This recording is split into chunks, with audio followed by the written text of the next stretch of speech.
Hello, and welcome to the May 2013 edition of MPS Today. My name is Scott Cochran, host of the show, and we have a great show for you today. Our first guests are Carpenter Elementary 4th grade teachers Tom Venman and M.A. Forgach. They're here to talk with us today about how their students are using iPads in the classroom. For our MPS Minute, you'll see our newest feature, the Counselor's Corner. Counselors from both high schools will be here to give us important information for students and their families. In our final segment will be a discussion about the upcoming spring election with MPS Superintendent Carl Ellinger and Board of Education President Jerry Wasserman. Remember that you can watch our show on your local cable channel 98 and on our YouTube website, www.youtube.com/users/Midland Public Schools.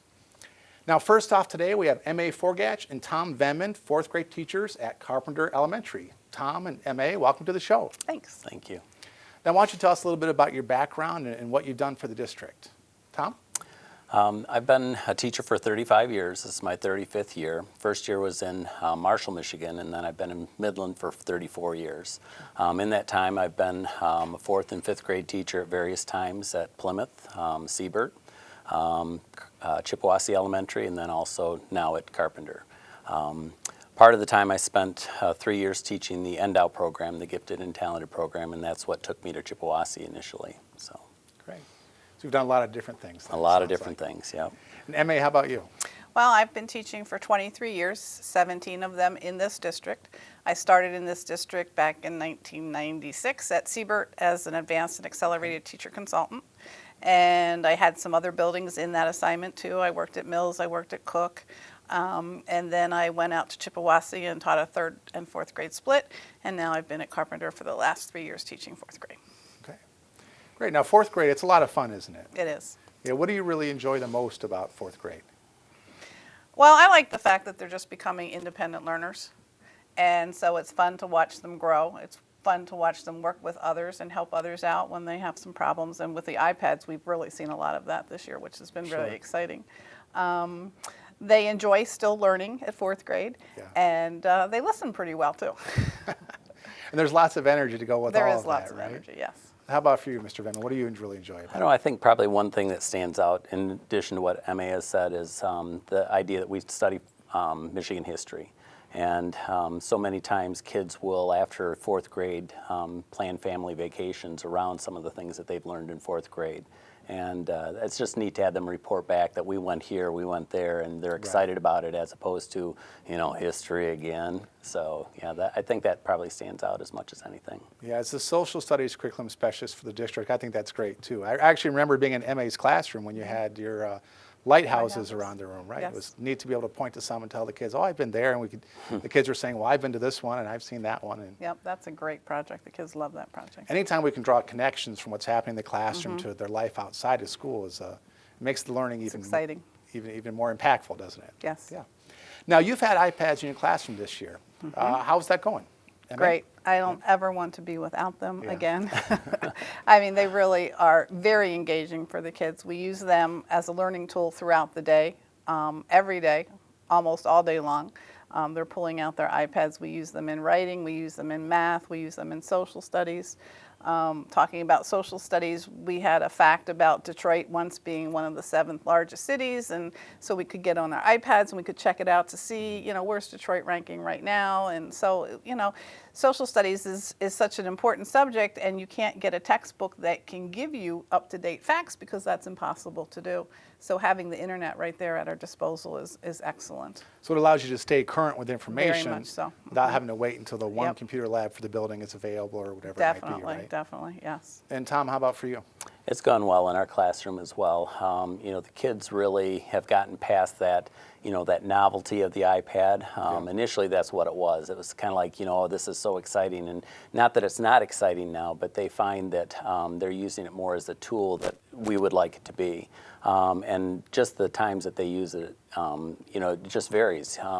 There have been times when, I forget that we sometimes have other alternatives to how we can record things, like in science, instead of just drawing making drawings, we can pull out our iPads and take pictures of those things and then document that information. We're in the process of growing plants right now, bush beans, and rather than just drawing and just measuring, we've been starting to take pictures so they can see some of the changes visually as well as with their writing. So. Sure. Which would be more like the way they would do that if they were a scientist when they get older, right? Exactly. Well, let's expand on that. What are some other ways, specific ways that your students have used the iPads in the classroom that they would, to do something differently than they would have done it before?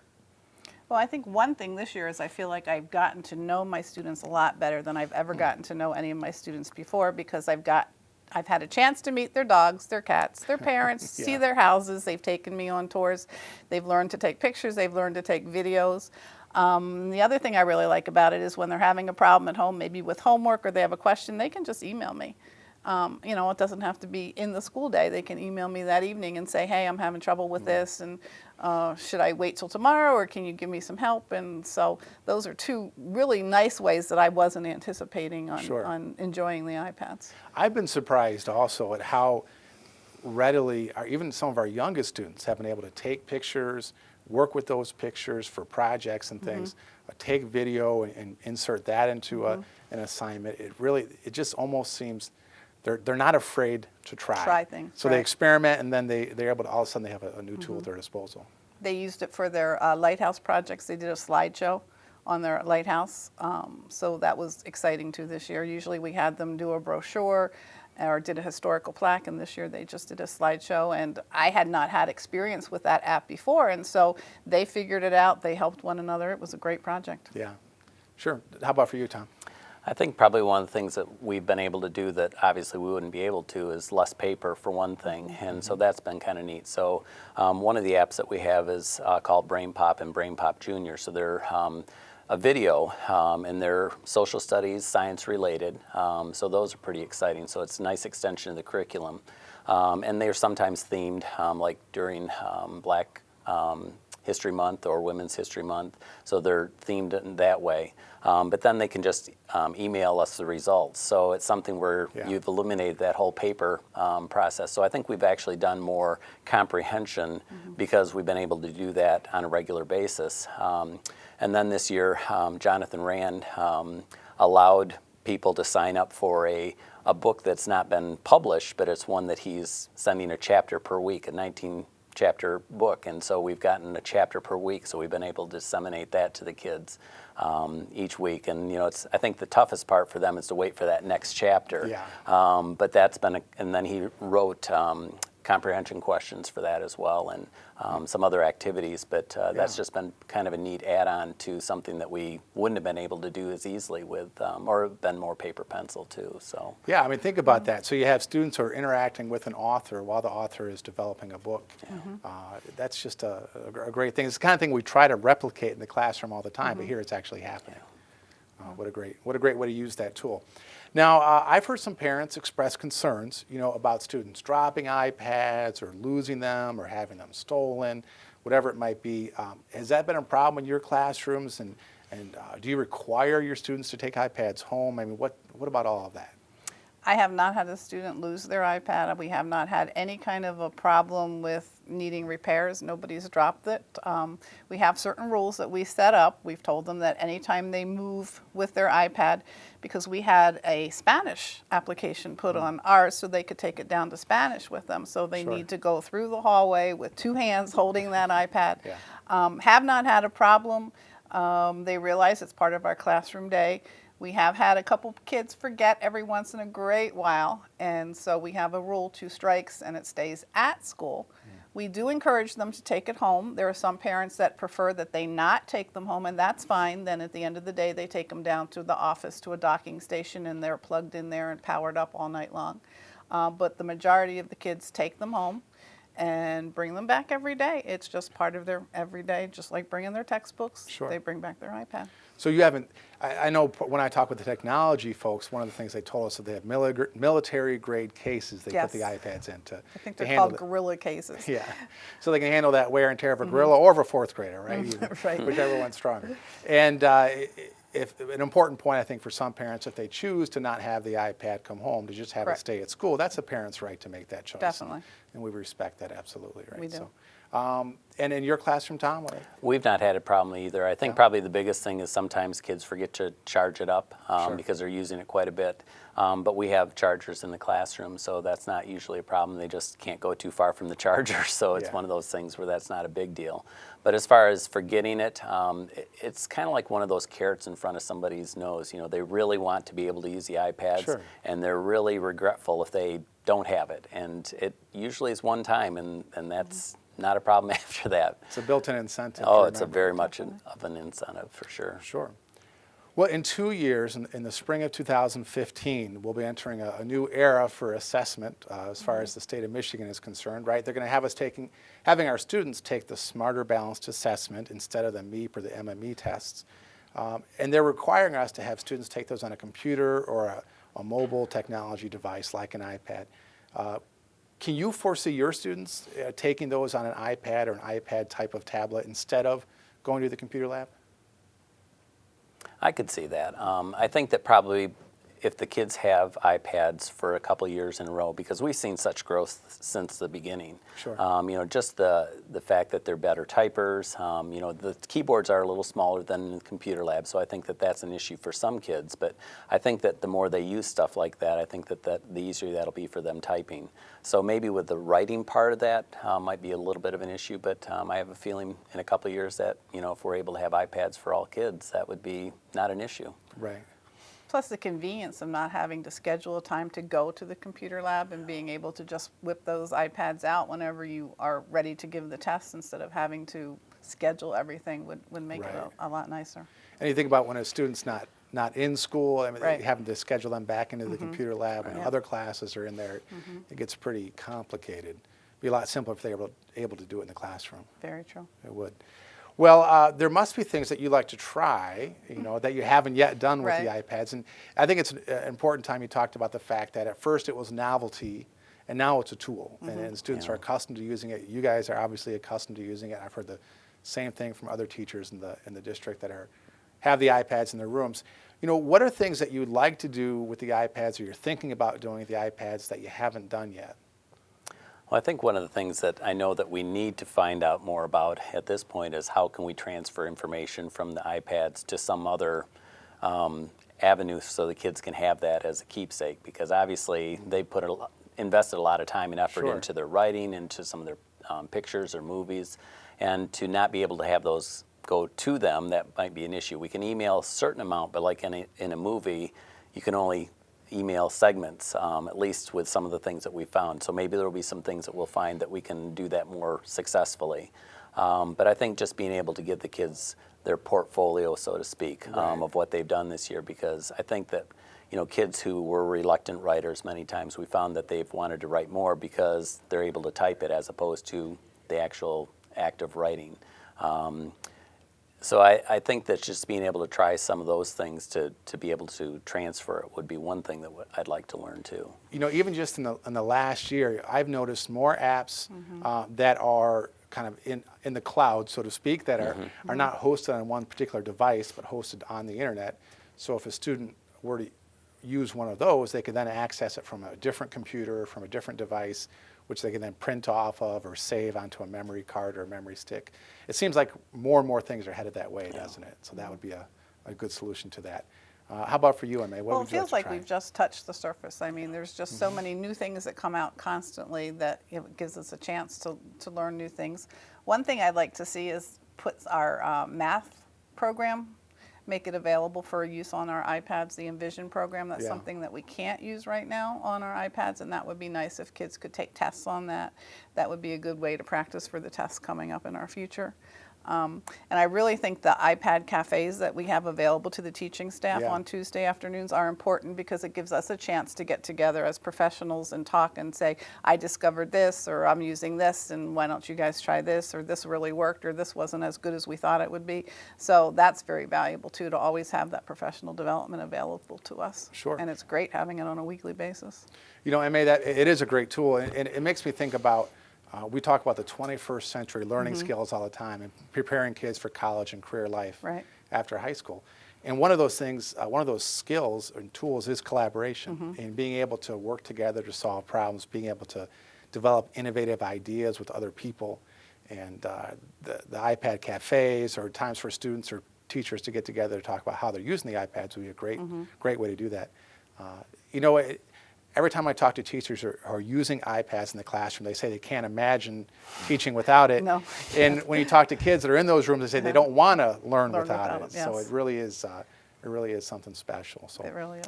I think one thing that we've seen too is the fact that kids, and MA kind of referred to this a little bit earlier, is that kids are really helpful with one another.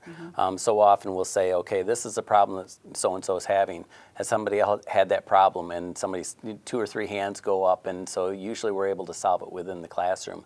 I think there have only been not even a handful of times that we've had to call the IT folks to come over and fix things, because kids are, they've explored it enough that they're able to help kind of troubleshoot. So that's been pretty exciting too. Well, anything else you'd like to highlight or say about the iPads in your classrooms?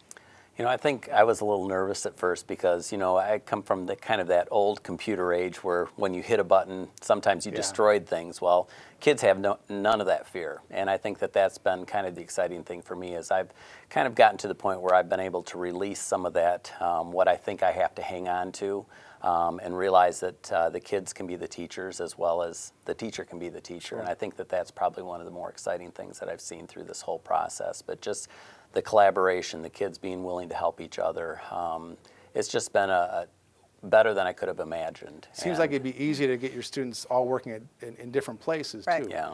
They're helping each other, and there might be some that are in different spots in math or science. Yep, that's exactly what I was just going to say. The differentiation is great, because we all learn at different speeds, even things like math computation, where some kids might have their multiplication facts mastered and a few others are still working on them. And so they could go to different apps. And it was the engagement that really got me. I mean, I had my classroom in the beginning of the year and we were doing fine, but there was always a little rustle of noise and things. And then once we got those iPads, that room was silent and everybody was just really focused into what they were doing, and it was amazing. That's great.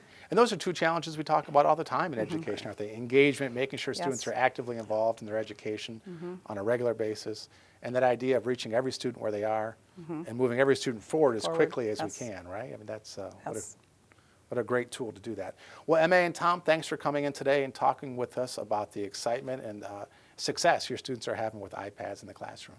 You're welcome. Thank you. Thanks for the opportunity. You bet. Well, up next, we'll have our newest segment, the Counselor's Corner, and then later we'll be talking to Superintendent Carl Ellinger and Board of Education President Jerry Wasserman. So stick around for more MPS Today right after this message. All in together now, we can make it better now. Come on, can we do it? Yeah, you know that we can. We'll rope it up, Cause we know how to jump. we'll roll it out, Cause we know how to skate. we'll cut it down, Cause we know what to eat. we'll swap it out. We eat healthy stuff. Can we do it? Yeah, you know that we can. Can we do it? Yeah, you know that we can. Yeah, well come on. Today's a good day to grab your kids and hang out with them for an hour. Dance, walk, play a sport, or cook a healthy meal. Because just moving a little and eating better every day can help make you and your child healthier. Can we do it? Yeah, you know that we can. We'll ball it up, Cause we know how to hoop. we'll mess around, Cause we know how to play. we'll drop it down, Cause we know how to dance. we'll veg it up, Every night and day. Can we do it? Yeah, you know that we can. All in together now, we can make it better now. Search We Can to find doable tips and activities that you can use every day to keep you and your kids healthy.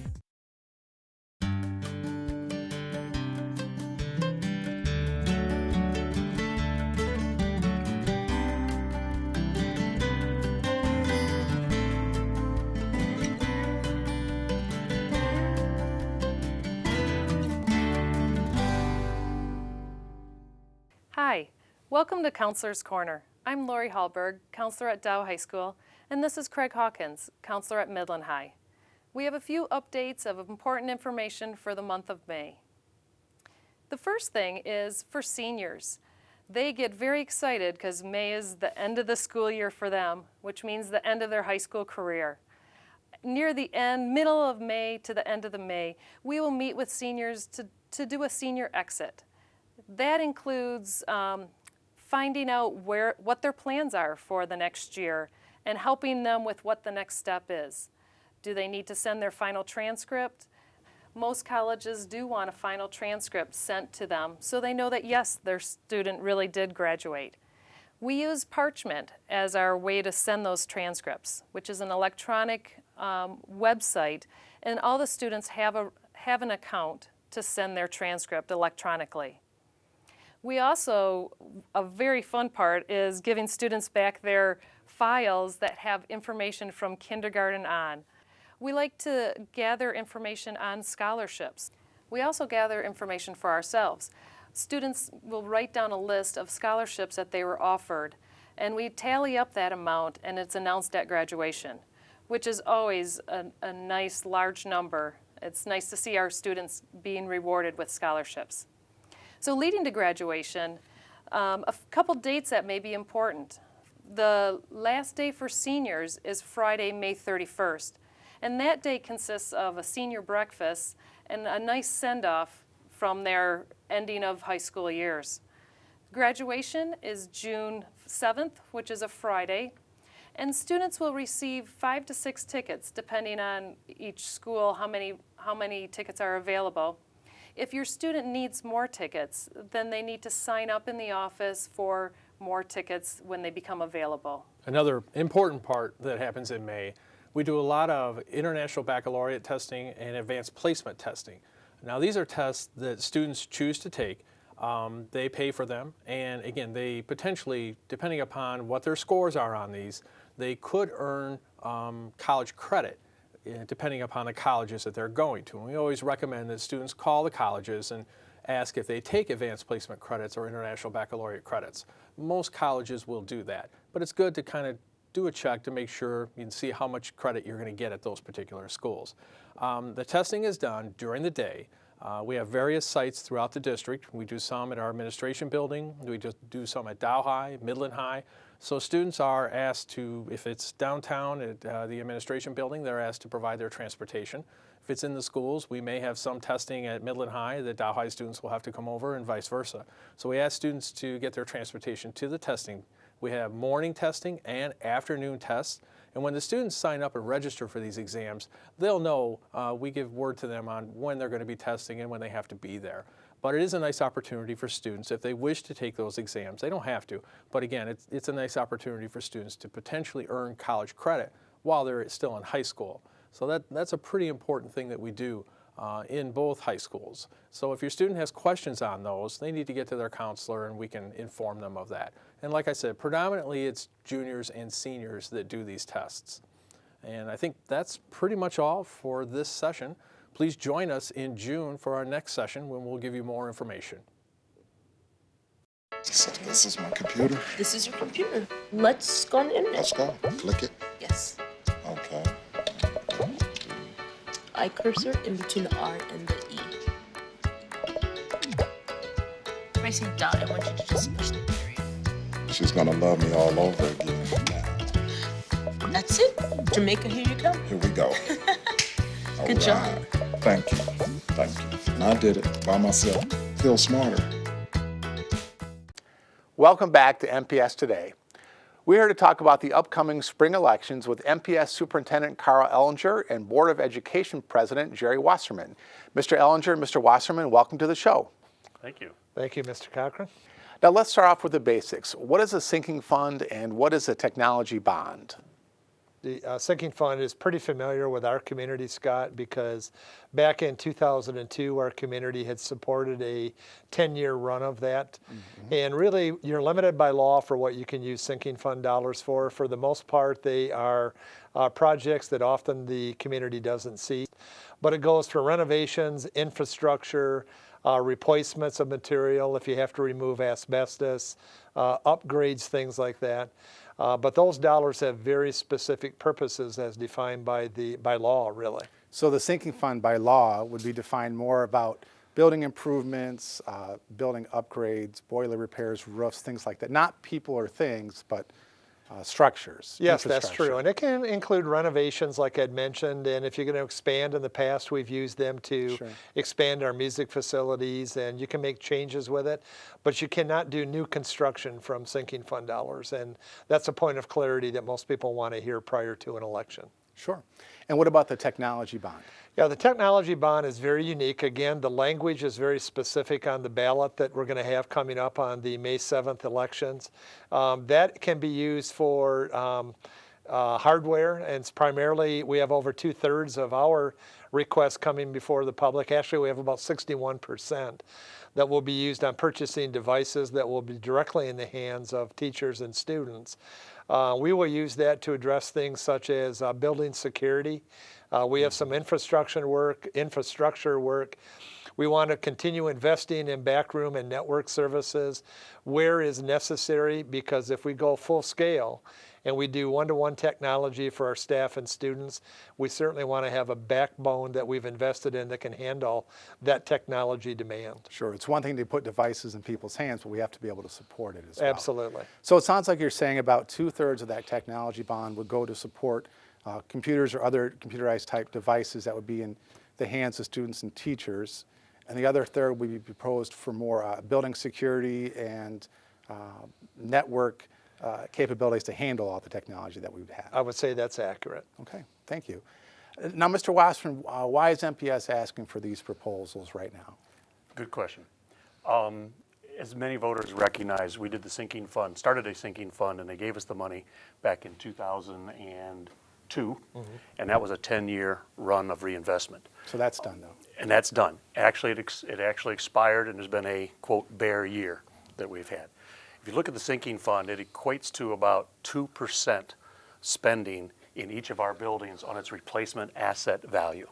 Okay, so you're basically investing in a building that you're reinvesting total dollars, if you were to do it that long, every 50 years. Our buildings are on average 53 years old. Sure. Our newest buildings are 40 years old, Dow High and Woodcrest.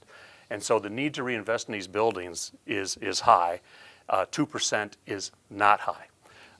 We need to do that continuing investment to keep these buildings from, I hate to use the word imploding, but rotting around us at their age. We had a gap for a year, and before that year, we had 3 years of very reduced spending on the sinking fund because the board at that time made the commitment to offset sinking fund money when the community gave us enhancement millage money for our operating side, which kept the taxpayer whole in Midland Public Schools, no additional taxes at that point. So really, we've spent at that level for 7 years and a much diminished rate for 3, and then very small here in the last year. So we're looking to continue that evolution for the next decade. To put it in context, the total millage is $55 million. And if we had to replace even one of those buildings, you can imagine what that would cost. So we see this as economic. So now's the time to go before we incur damages. We already have a leaky roof at Plymouth that we're dealing with, and we need to keep those things from happening to be cost effective. The technology bond, why? No time like the present. This is the wave of the future. These techniques help our kids. They help our teachers immensely. Revolution in how education is going to be delivered. And if our community wants to be at the forefront, and wants our schools at the forefront, there's no time like the present. And there's no question when I talk with parents and teachers, they want our students prepared for life when they graduate, which is different than it looked like when If we want our kids to be 21st century learners, we need to have 21st century tools. Without a doubt. Well, Mr. Ellinger, how will support for these initiatives help our students and staff? Yeah, let's start out with technology first, Scott, because I'm of the belief that technology can really transform teaching and learning. And I'll just give you one example on how that can really happen. Many in our community know that this year we have done some action research. We've spent almost $250,000, you know this, purchasing iPads for every single student in just one grade level at each of our elementary buildings. And the initial return on that investment has been, we have heard from parents, we've heard from teachers, that our youngsters are more engaged because it really meets our students really in a world that they've been exposed to for a number of years. So the engagement, I think, is easier for us. Right. But more importantly, I think we're beginning to see some signs that by making that investment, really teaching and learning is driven by technology in a way that we think it's going to improve student achievement. We have done a number of visits to other communities. We've gone to Midland Public Schools. We've gone to Boyne City Public Schools, where they have gotten a little bit in front of us, and they have iPads with their students. We're hearing the same messages from their community and from their instructional staff that it can make a difference. I think our staff is ready to do this, and I think ultimately it's where you're going to see most school districts that are the best school districts in the country headed toward. I would add this statement about technology as well. We internally in our district are well aware of the Smarter Balanced Assessment that is going to be a replacement for most of the MEP testing that's going to happen during the 14-15 school year. Most of the states in the Midwest are committed to taking the Smarter Balanced Assessment. It's really one step closer, I believe, to establishing a national core curriculum. When we, in preparing for taking that assessment in that particular year, the only way you can take the assessment is by using technology. So we will be in the position of having to try and funnel our students through our existing computer labs, which we know at the high school building would probably disrupt the current classes using those technology labs for as much as 12 weeks in order to complete that assessment that we're required to take. Or you can use mobile technology devices, and we're being told that iPad is compatible with that. Absolutely, and I've talked with teachers at each of the secondary buildings, and there's times when they're having difficulty getting into a computer lab for their regular classes right now. If we all imagine a time, spring of 2015 is not that far away, when every student needs to take a test on a computer or a tablet or some kind of computerized device. It would take away all those labs from everybody, and it would create a difficult situation, wouldn't it? It would. I think I've talked with teachers at some of the districts that have devices for all of their students already, and what I thought was fascinating is hearing them talk about things that are really of concern to us as parents and educators. As a parent and as an educator myself, I want our teachers to be able to reach every student no matter where they are. You know, and to hear from teachers to say one of the neat things about having those devices in their classrooms is they're almost able to replicate themselves. You know, our teachers are wonderful, but they can only do so much at one time. Well, I've seen situations where teachers videotape themselves, make those videos available for students on their iPads, and then you may have a cluster of students watching a short 10-minute video instruction in math or in a science concept. They'll watch it for 10 minutes and they get it, and then they start their next steps, where somebody else might watch it 2 or 3 times before they understand. In the meantime, the teacher's going around helping other students. So all of a sudden, that one teacher is able to do 3 and 4 and 5 things at once. And Scott, you bring up a great example of what Carl calls efficacious use of a teacher, and the teacher becoming much more efficacious. It's not just efficiency. What also happens in what you just spoke about is reaching a student where they're at. Absolutely. And we've always dreamed of hitting each student where they're at and bringing them all along in a custom fashion. Our teachers want to do that. Our teachers want to do that. Absolutely. These tools will get them much closer to that ideal than we are today. It's exciting. Where we can reach each kid where they're at and bring each kid up to where we expect them to be. No question. Scott, can I add also that we're fortunate to have the Chamber of Commerce formally support passage of both these proposals. They've done that. The League of Women Voters has stepped forward. They've both given their permission for us to be public about that. So we're thankful for that level of support. But you know, if you're a business owner in this community and you have a big investment, asking people to invest the millage increase that this is a request for is no small consideration on their part. There is a businessman, and in this forum I don't think I'll mention his name, although in others I have, who told me this, and this really resonated with me. He said, Carl, what helped me understand the importance of this is that I believe Midland Public Schools has stood for helping all students, all social economic groups. We take care of our accelerated learners. We want them to be advanced as they can and as quickly as they can. What an investment in technology also does is it levels the playing field. Absolutely. And for students that would come from families that maybe can't afford that technology at home, they have access to it at school just like every other student would. That makes a strong statement about our community and about our beliefs about delivering education to all students. That when I heard that said, it made me feel very proud to be able to share that. Without a question. That was great to hear. And building on that, we've heard as board members through the years, as we become Lansing operating fund recipients versus our own determiner of our own fate on our operating funds, of people saying, okay, we understand your revenue is now driven mostly by Lansing. What can we do to help as a community? We feel putting these millages out there for the community to choose, to use our community dollars for our kids that Lansing can't touch, that's centered on us for our needs, in particular our needs, is an excellent opportunity for the community to weigh in to see how we can help our local schools without Lansing, I call it interference, benefit, or deficit. One of the questions I had for you was other groups, outside groups that mentioned support for these proposals. So let's review, and I know you mentioned a couple already, so tell us about that again. Mr. Wasserman and I were invited to present to the League of Women Voters at their invitation. Okay. That is a group that I think whose stature is well respected in the community. They do their research. They didn't just ask us about this election, but they wanted to understand the taxing structure that we have for collecting our revenue, both locally and at the state level. I think with a lot of people in the community, when they see an endorsement from them, that allows them to do their research differently and trust the objective nature in which they look at items before they really make an endorsement of anyone. So we're proud to have that endorsement as well. Sure. Well, Mr. Wasserman, what can you tell us about how this sinking fund would be different than past sinking funds? The difference is roughly about the same kind of spending level, okay, as we've done in the past, other than those 3 years that we reduced significantly in the year of the gap. About 2/3 of the money in that rough proportion will go into the, I'll call it non-sexy projects like boilers, roofs, floors, lights, things that we would traditionally think of as infrastructure. Some of the other projects that are involved in that are to improve our high school science labs.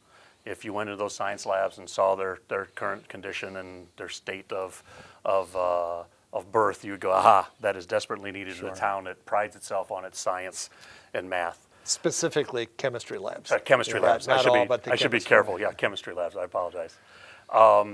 There's also some money slated for potentially renovating Central if we take forward a new approach to how we educate kids.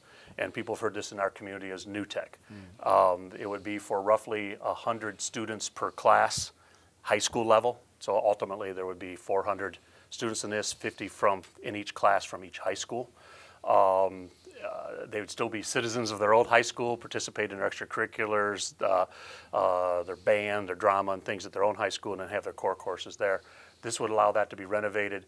We want to preserve that auditorium that of course, private individuals donated to us several years ago to renovate. We really want to keep that viable, and new tech type approach requires a separate isolated situation versus integrated into your current classes. It would just be another program we offer, like IB and AP and regular high school, and now we'd have this approach. That a little bit of the money is reserved to renovate for that. And some of the extracurriculars you're talking about would include sports too, right? Sports. The students would still be part of the Midland High and Dow High athletic teams. And the Dow band, and or a Midland High band and whatever. Yep. Good.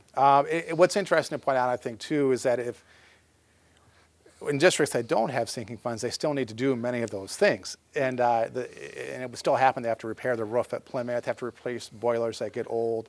It would just come out of the general fund in that case, at the expense of other things. And if you look at the needs of the district, this is not predicated on, a wish list and let's just go build something. This is all driven by needs, and the needs are greater than what we're asking for in terms of ultimate replacements.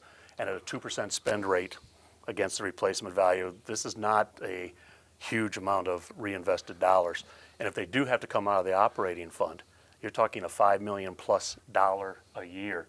And we either have a choice of taking $5 million out of the operating fund, which means money going directly into classrooms with kids, or letting some things go, which ultimately results in buildings that decay, and ultimately you're making a suboptimum environment and or a major investment 10 years down the road. So this is just prudent management of your assets going forward. Yeah, what was the old oil filter line, pay me now, or? Pay me now, or pay me later. Yeah. But there's another major project, a third project, which, at least in my mind, this is certainly for a Board of Education to decide, that is a $4 million investment in between the chem labs a renovation of Central, because this is the last current year that we're in, that we're using Central Middle School as a middle school. I don't believe we mentioned that earlier. The third project is increasing the size of the Dow High School pool by 2 lanes. And there's been a community study facilitated by the community center here in town that's taken a look both at the competitive needs of our swim programs, but just as importantly, the recreational needs, and at a minimum, expanding that pool to 2 lanes. And for our Board of Education, probably not putting money in to the middle school pools in the future because they are wore out. And the study has indicated that that would be analogous to throwing good money after bad. That could still take care of the recreational needs for the most part in the community. So between those 3 projects, there's 12 million of the over 54 million that would be obligated, that are the, the rest of it's the infrastructure projects for the most part. Sure. Now, Mr. Ellinger, what are some of the ways that we've been communicating to the public about this upcoming election? Yeah, we've had lots of individual meetings, Scott, and we will continue to do that. But really, the 2 best sites for people who are just interested in doing their own research is if they go to our website, www.mps.k12.mi.us. I know that's long, but our community is familiar with that website. They will see immediately on the first page a reference to the upcoming election, and they will see 2 websites that they can link to. They're both informational in nature, one for the sinking fund and one for the technology bond.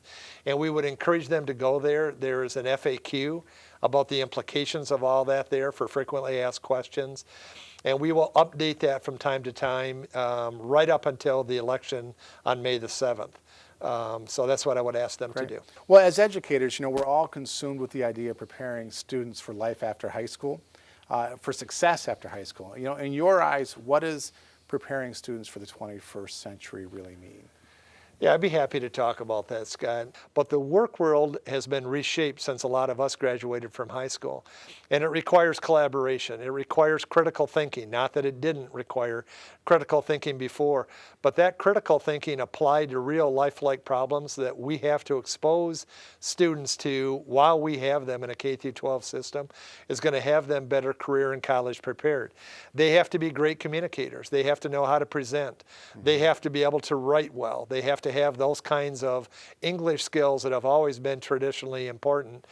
And then embedded in all that is the use of technology, because that is becoming more and more a part even in our career and technical education, jobs and opportunities for students, much less the familiarity and the skill set that a student needs when they go to college and enter the workforce afterwards. We're trying to prepare students for jobs that really, on a national level in our economy, we're having trouble identifying what those jobs are. That is a challenge before public education that's never been there before to this magnitude. And we think successful passage of these 2 proposals will be a huge step in the direction to allow us to do that for the next 10 years. Sure. In the past, we used to be able to train students for certain positions or jobs or careers, and now, as you said, we don't even necessarily know what those jobs are going to be. We're training them to be able to think about the world around them in a creative, collaborative, problem-solving way. Scott, you've hit the exact thing. Technology will change over time. Skill sets that people train for will change over time. What won't change over your lifetime is your ability to think. Right. And what we're trying to do is not only teach facts and how math, etc., but how to solve problems, how to think, how to behave, how to communicate, so you're more effective in the workplace going forward. How to listen, how to work together, how to creatively solve problems, all those things. Well, Mr. Ellinger, Mr. Wasserman, thank you very much for joining us to talk about the upcoming May 7th elections. Thank you for having us. Thank you, Mr. Cochran. We appreciate it. Well, ladies and gentlemen, that's our show for today. Remember that you can watch MPS Today on your local cable channel 98 and on our YouTube website at www.youtube.com/user/Midland Public Schools. In the near future, we'll have more ways than ever for you to watch our shows and to receive important information from your schools. So be on the lookout for that and more on the next edition of MPS Today.